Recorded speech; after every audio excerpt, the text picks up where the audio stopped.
We are looking at John's Freestyle Below Water, commentary by Coach Chris.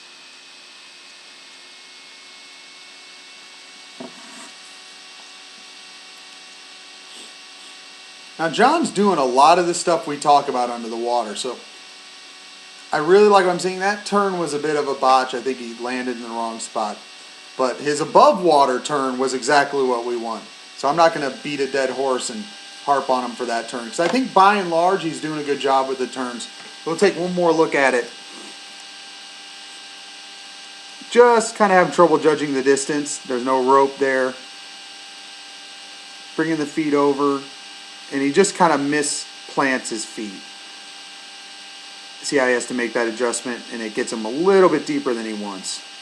Again, be patient on those breakouts. Even if you're deep, you have to just take another dolphin kick, get closer, because here you're all the way submerged and already taking a stroke. But let's not harp on that, because like I said, I've been noticing more and more good turns. He's trying to execute the turn. Even there, he's trying to adjust for a mistake.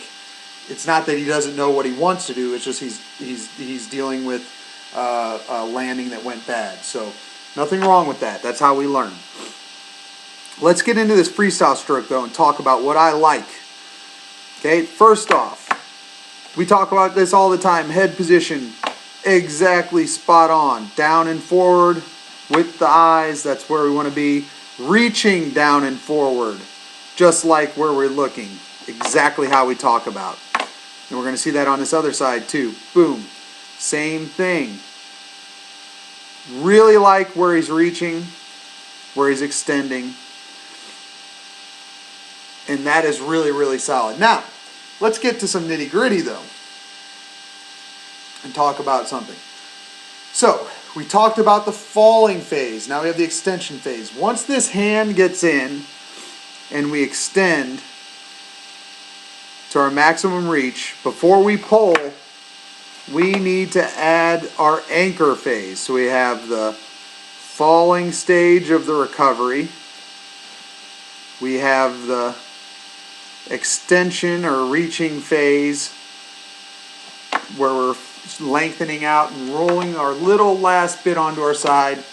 And then we have that anchor phase where we anchor that hand by turning it straight up and down and rolling those fingertips toward the bottom. Those are the real phases of the extension and before the pull. And then we start our pull phase. Right here, as he's finishing this extension, he should be rolling this hand so that it's straight up and down. And what that does is, that'll start pulling him forward immediately as opposed to later in his stroke. If we're going to watch, he's going from his extension phase here, straight into the pull without an anchor. So look at the way his hand is pointed. Here it's at an angle. That's the angle his palm and hand is oriented. So he's pushing himself this way. Slightly more up than forward. Now if we had that hand turned so that, or rotated so that it's straight up and down when we anchored it, it would have a little bit more of this orientation, which would be pushing us straight forward. So remember, wherever the palm is facing, you're going the opposite direction. So if you want to go forward, you got to get that palm facing, that hand straight up and down where that palm's facing directly back behind you towards the feet. So, and if you want to see how much pull we're losing, here's where he starts, and he never really starts getting the hand vertical, but you could say here is about where his hand gets to where he's finally vertical enough where he's getting forward momentum, where he's actually pulling himself forward. Go back just a little bit. And here is that end of the extension phase. If we want to draw this, we're losing all this pull, which is about a quarter of his pull, if not a third of his pull, before he actually starts moving forward. See all that? This is actual pull that isn't pulling us anywhere. because we haven't anchored that hand.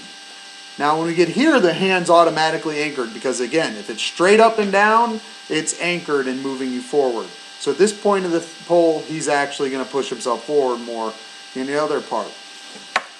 But that's something to keep in mind. We have to add that anchor phase in order to generate more power from that stroke. Would like to see him finish his stroke a little more too. You see he's coming up right at the hip. I want to see him push all the way through towards that thigh. You really can't pull enough water when you're swimming freestyle. Maybe long out front, long out the back. Generally, stroke looks pretty solid. We just got to add that anchor phase. A little bit deep, causing that mistiming of the breakout. But once we start going, looking good. And if you go back, we talk about the breathing all the time. We've been working on that. We'll take a breath. Fairly low breath. I mean, we can see the side of his head, see the start of his cap. So he's breathing fairly low. Just watch that breath off the breakout. So seeing a lot of good stuff on his freestyle, a lot of the stuff we've been working on. Really focus on getting that left and right arm similar. Make sure that we're timing those turns and landing in a proper position with our feet on the wall where we want them, so we don't have to adjust that turn. And really, really, really, really think about adding that anchor phase to the front end of the pole. Remember, extend, anchor, pull, and then make sure we're pushing all the way through the back. Excellent job. I will see you tonight at practice.